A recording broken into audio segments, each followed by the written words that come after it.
France 24 et La Première présente. Bonjour, bienvenue dans l'Hebdo Outre-mer consacré à l'actualité de ces territoires français dans le monde. À la une, cette semaine, nouvelle alerte au chlordécone en Martinique. Un collectif d'ouvriers agricoles dénonce la contamination des eaux utilisées dans les bananeraies. On en parle dans quelques instants.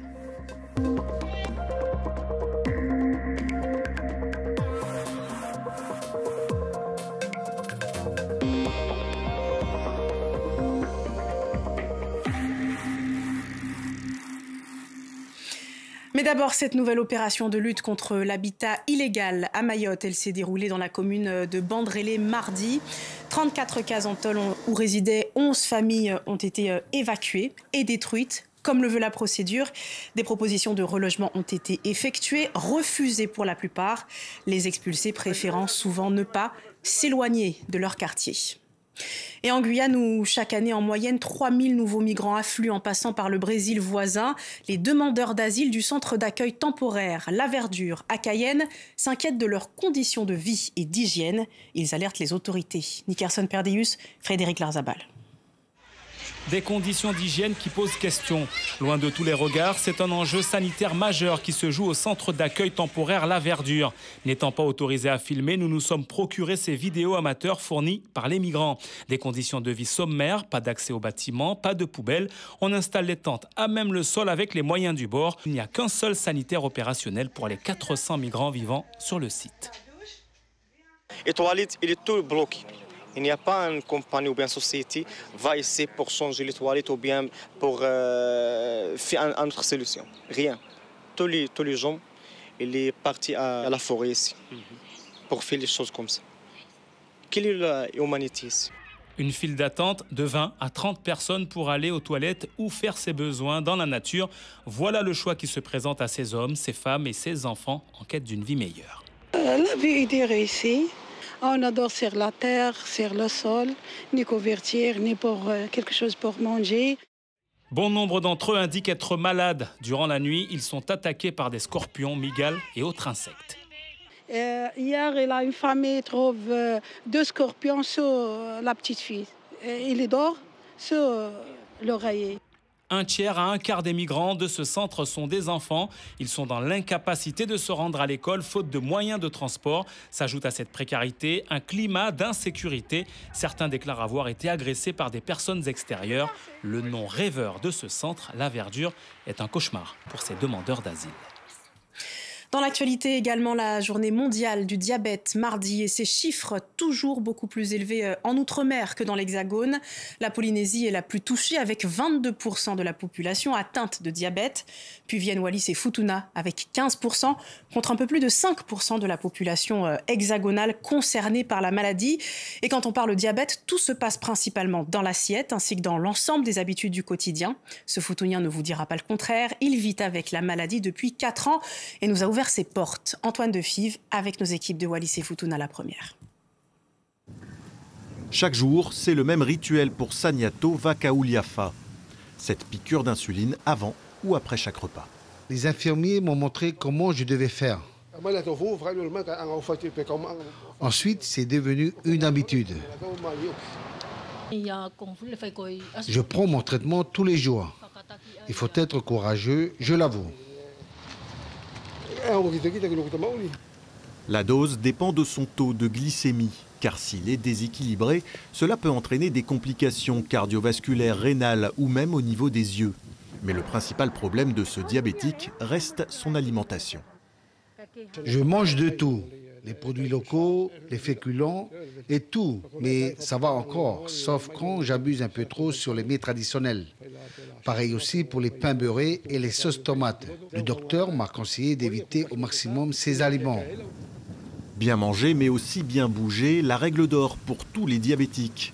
Son activité physique, le Futunien la trouve dans sa plantation de taro. Lorsque je ne viens pas au champ, par exemple le dimanche, je me sens fatigué. Je ne peux plus rien faire à la maison, à part dormir, et mon taux de glycémie est élevé. Quand je viens ici, je me sens plutôt en forme, même si je ne travaille plus autant qu'avant. Sur les 3000 habitants de l'île de Futuna, plus de 400 sont diabétiques. La maladie touche les territoires, même les plus isolés, d'où l'importance d'y être sensibilisé.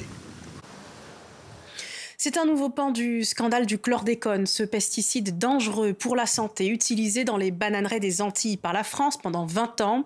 En Martinique, un collectif, celui des ouvriers agricoles empoisonnés par les pesticides, affirme que l'eau de lavage des bananes est contaminée. Voyez l'enquête de Delphine Bess et Jean-Marc Enenga dans le dossier de l'Hebdo. C'est le nouveau combat du collectif, faire analyser les eaux de lavage de la banane sur les exploitations. Car dans ces bacs remplis le plus souvent d'eau de rivière, les ouvriers, bien que gantés, plongent les bras entiers des heures durant. Or, dans le Nord, les cours d'eau sont pollués au chlordécone et les militants évoquent des effets délétères sur la santé. Mon mari a eu 2 cancers, le cancer du côlon et du pancréas. Il est décédé. Moi, je lui disais, mais David, les eaux qui sont dans le bac, est-ce que c'est de l'eau propre? Parce qu'il m'a toujours dit que cette eau sort de la rivière. Et toute eau qui sort de la rivière est polluée. Aujourd'hui, le collectif demande que l'ARS impose la mesure des taux de pesticides dans ces eaux de lavage des fruits. Ces gens-là qui travaillent dans des bacs d'eau, ils ont un taux de chlordécone qui est très élevé. Et c'est des gens qui travaillent il y a très longtemps dans ces conditions. Et ça dépasse peut-être 20 fois la norme de 0,40. Dans cette exploitation de Sainte-Marie, 30 mètres cubes d'eau sont nécessaires chaque jour. Celle-ci est puisée dans une ravine qui coule en toute saison. Par gravité ou pompage, l'eau arrive au hangar, où un traitement au chlore est effectué afin de limiter les bactéries. Au lavage, la journée de travail est de 7 heures. Il y a quelques semaines, l'ARS est venue tester le taux de chlordéconémie des 48 ouvriers. Les résultats sont très différents. On avait un peu d'inquiétude si au cas où on devait avoir un peu de chlordécone dans nos corps, mais ça va. Avec les résultats, je vois que ça va, ça s'est bien passé. Avec le taux que j'ai, c'est très haut.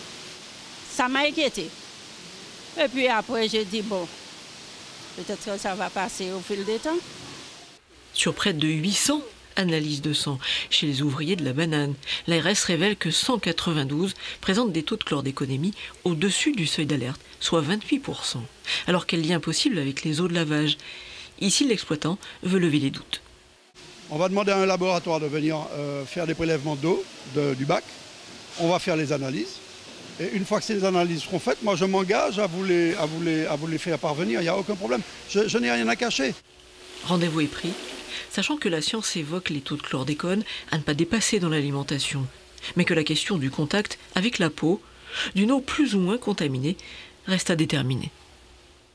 Direction la Guadeloupe à présent, face à l'érosion du littoral, les sargasses pourraient bien être une solution. Ces algues invasives s'accumulent et finalement protègent la plage.